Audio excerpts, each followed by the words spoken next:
Welcome to toy-polloi. Hello and welcome to another top tips video from toy-polloi, and today we're going to take a look at army building. If you watch my channel regularly, you'll know that I do like army building, and I have a few different armies on the go at any one time. So here are my top tips for collecting armies. The first thing I always say with collecting of anything is patience. Don't rush out and try and build an army, just let it happen. Take time to search and hunt for figures and buy them as cheaply as you possibly can. If you set out to build an army really quickly, it will end up costing you a lot of money. All of the armies I've built have taken me years, and really that's half the fun of it, the slow build up of an army. I tried to set a budget per figure as well. On something like my Imperial army, my budget was £2 a figure. Sometimes I'm swayed and I will buy a figure if it's slightly more expensive, but I really try to keep the cost of the figures down to £2 at the most. Beta figures also look really good when army building. You don't have to have every figure looking as mint and as nice as possible. If you look here in front of me, I have a selection of figures from my Imperial army, and all of these are in a really quite a sorry state, but they look great when they're on display. As you can see here, I have an Imperial dignitary. He's got a lot of paint damage and some damage to the front of him, but by the time he's in the army, he looks good. This AT-AT commander, he's missing a thumb, so can't carry a weapon. Likewise, the ATST driver here, he's missing a thumb and the end of one of his boots. But once they're together, they still look great. Even these nice yellowed stormtroopers and snowtroopers on the right, by the time you've got them all together, they end up looking like a nice big army. And now my Imperial army has a name because so many of the figures are made out of betas and yellowed figures. I like to refer to it as Yellow Squadron. When it comes to army building, you also don't have to build the same army that everybody else is building. Obviously everybody wants an Imperial army full of stormtroopers, but you can always build an army out of another toy line. I've currently got armies on the go from Action Force and Battlestar Galactica, and also my Skeletor army. All of these are much cheaper figures and toy lines to buy than buying anything from the Star Wars universe.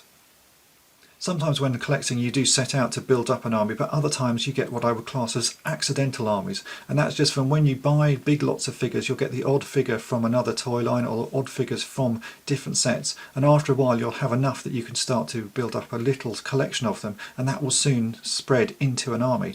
My latest army that I'm working on is actually from Action Force, and it's the Red Shadows. I never really collected these as a child, but I had a few of them, and over recent years I've started to find the odd one or two figures in bulk lots of figures that I buy, and so I've started keeping them aside, and within a very short amount of time I've already started to amass something that is looking like an army. So this is something I'm going to continue to grow as and when I find them, but I'm really not hunting for these are just accidental armies, and if I find one or get one in a bulk lot, it will be added to my collection.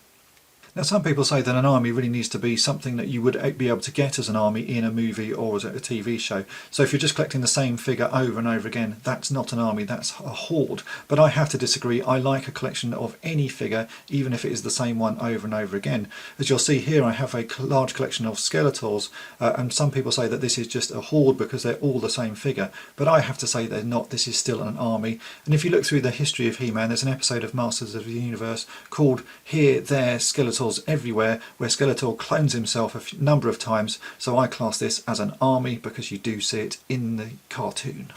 A recent Skeletor that I added to my army is now one of my favourites, and mainly because he looks such a mess. He's missing his arms, which have been replaced with Beastman's arms, so you wonder what sort of life he's had, but he still looks great sitting in the back row of this army, so he's a nice addition to add to this collection.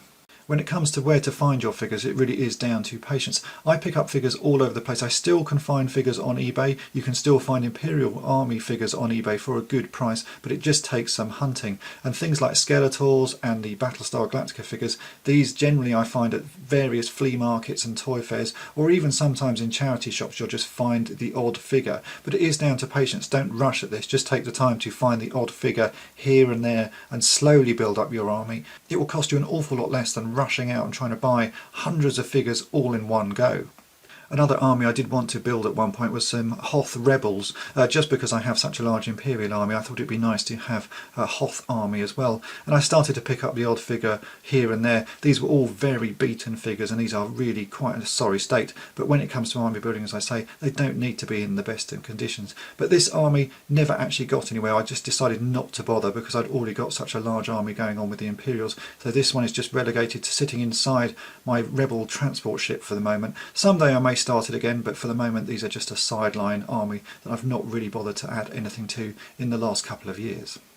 As far as weapons go, I do try to get as many weapons as I can, mainly for the front rows of my armies, just so it looks like that they've got something in their hands. But really the price of Star Wars weapons at the moment is astronomical, so it's almost impossible to find original weapons. So I've been buying these very sort of cheap, poorly made reproduction ones off eBay, and you can buy bulk loads of these for less than £1 a weapon. So I just bought a whole load so that at least the front row of my figures has some weapons in their hands. They don't look great quality, but really when you've got loads of figures you just want the front row to have some weapons in their hands, just so it looks like they're full. The ones at the back actually don't have a lot of weapons. I've probably got enough weapons for about 50% of the Imperial army.